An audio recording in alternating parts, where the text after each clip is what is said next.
What's up, Barnhill family, and welcome back to the channel. Yo. Boy, oh boy, the co-main event, Renato Moicano, RDA. I respected Moicano as a fighter going into this fight last night. I have an immense amount of respect for him right now, although I did lose a little bit of respect for his corner and for the referee last night. That should have been stopped after probably the third round. That was a brutal, brutal beatdown that RDA put on him, and it wasn't for the fact that Moicano was just the toughest guy around. That fight should have been over 15 minutes before it actually was. Well, I completely agree with you on the corner. I think you have to watch out for your fighter's best interest. And after the third round, it looked like it was probably time to throw in the towel. But Mark Goddard is not to blame here. I think that doctor that they brought in, who was conversing with Mark Goddard, was the guy that was kind of giving him the green light. And if you were in any other state, they would have shut that fight down. New York would have shut that down, after the first round. But Mark Goddard kind of was like, I don't want to say he was hinting towards let's stop this fight, but he's been in there so many times. He's one of the best in the sport at calling fights and reffing fights. And he knew when he had seen too much. But as a referee, in between rounds, he cannot call off a fight. He needs a doctor to do that. Yeah. And that's why I was kind of, with his body language and the words he was using, I was thinking he was like basically telling the doctor, like, hey, go check him, but we need to stop this fight. And the doctor didn't really pick up on those cues. And he was like, he's fine to fight. And that's why you heard Mark Goddard tell Moicano going into the fifth round, if I don't see you turn this around in the next 30 seconds, I'm calling this fight. And I really like that. I think Mark Goddard did a great job. And you know what? The third and fourth round were very, very lopsided and very dangerous, and they looked horrible optics-wise, and it was just 10-8s all around. But the fifth round, Moicano did look good. So I will say that Mark Goddard had a very difficult job kind of balancing that out, but he did let the fight go in the fifth round because Moicano answered that question correctly and brought the fight. And he was landing some great shots by the end of it, but I kind of wish we wouldn't have to have gotten that far, but at least he is all right. He seemed to have his wits about him by the end of the fight, and I'm sure he's beat up and bruised up really badly today, but his stock went up in everybody's eyes, and I can't wait to see what he does next.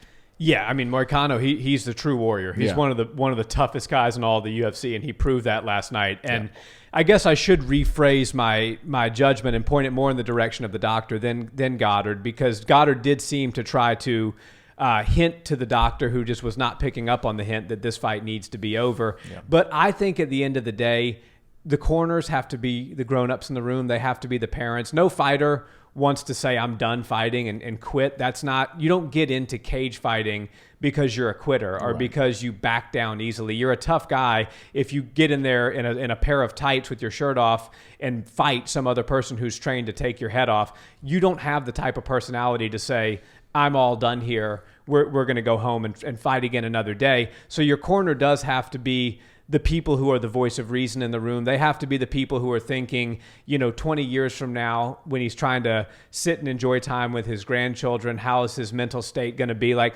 all of that has to come into play for the people that are there to take care of you. And I think they fell down on the job on that last night. And the doctor clearly fell down on the job. And the reason that boxers have life-altering injuries and have more deaths in the boxing ring than MMA is usually in MMA, when somebody gets knocked down brutally, the fight's over with a couple ground and pound shots, and that's it. In boxing, you get a chance to stand back up, compose yourself for 10 seconds, and then go take another several hundred punches to the head after you've already been concussed. And that's what I saw last night, and that's why I said I really don't like this. This gives me a bad feeling.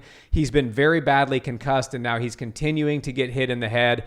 I didn't like it, but I do think we have to give RDA some credit for being an incredible fighter last night and showing that he truly still has the skills to rise to the top of the ranks again. And I think at 37 years old, he's put himself back in the queue at 155. I know this was a catchweight fight, but still I think it has 155 implications. And RDA is clearly a top 5 155er right now. Yeah, RDA looked fantastic. On the ground, on the feet, his striking was really, really sharp.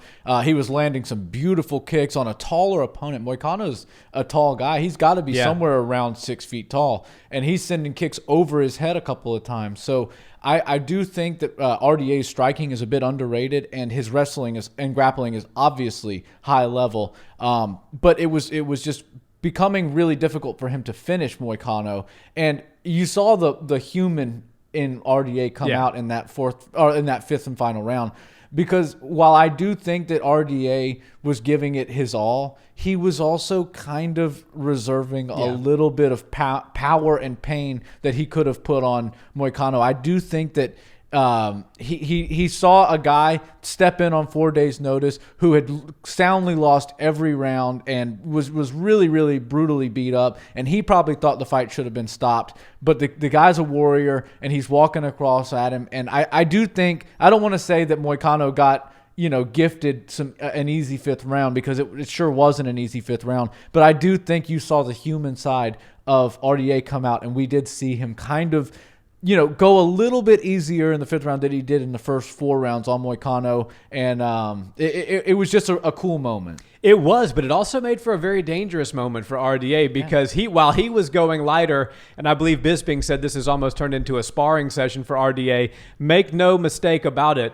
For Moicano, that was not a fifth-round sparring session. Moicano was trying to take RDA's head off. So you've got a guy that's trying to be merciful to you, and you're trying to take his head off at the same time. It actually made for kind of a dangerous situation there in the fifth round for RDA. And I think a few of those shots, a couple of the uppercuts specifically, really actually hurt him. And he's like, hey, okay, I guess this guy's severely concussed, but he's trying to knock me out still. I guess I got to turn it up just a little bit. And so you saw towards the end of the fifth round, RDA turn it up just a bit. But it's a weird position to be put in for somebody like RDA, because you want to show mercy, you want to be a good person, but at the end of the day, you're in a cage fight fighting somebody who's trying to take your head off. So it's either kill or be killed, eat or be eaten in that moment. But I don't think RDA should have had to have been in that situation. I think the doctor and I think the corner fell down on their job last night, and they have to put a little bit more consideration into what the future is going to look like. I mean, who knows when Moicano is going to fight again after that? He suffered multiple concussions. His face was all cut up.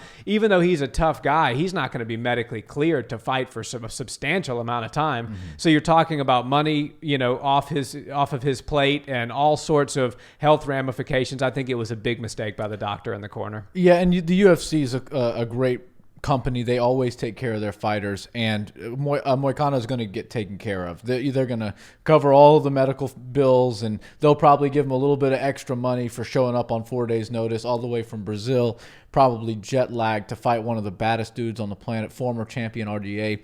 But, you have to look at what's next for RDA and Moicano. Moicano, that's all up in the air. Losers generally fight losers, winners fight winners. But Moicano should not go far down from where he is, maybe even go up, and he should get another big name. I don't need to see him in there with a top 5 guy or maybe even a top 10, but we do need to see him in there with somebody that can dance with him and is going to continue to bring his name up. Because when you do some heavy lifting like that for the company, they always reward you, and he deserves a big reward.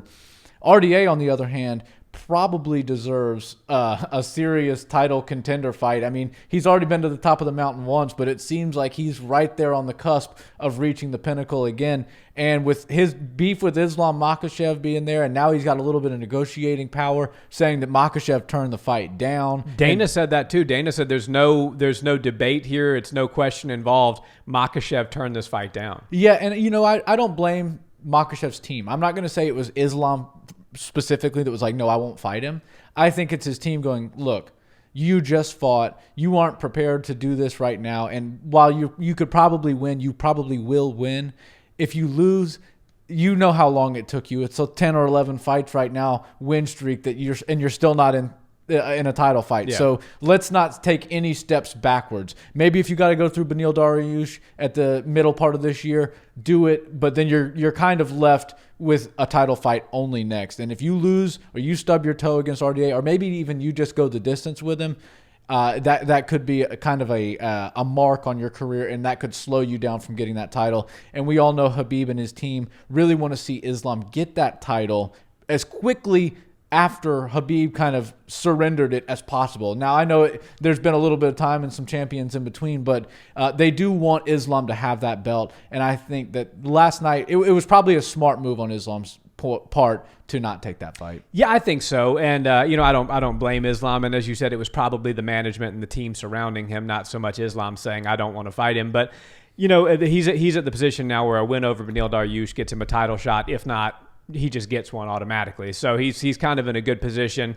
And even though I'd love to see the RDA fight, we saw some great wrestling out of RDA. We saw some great ground and pound. And I think he would have a game that would present a good challenge for Islam. I think Islam would still win, but I think it would be a good fight. And we would really get to see more in depth how deep Islam's skills and toolbox actually is. So I would have loved to have seen it, but credit to Moicano for stepping up and taking the fight.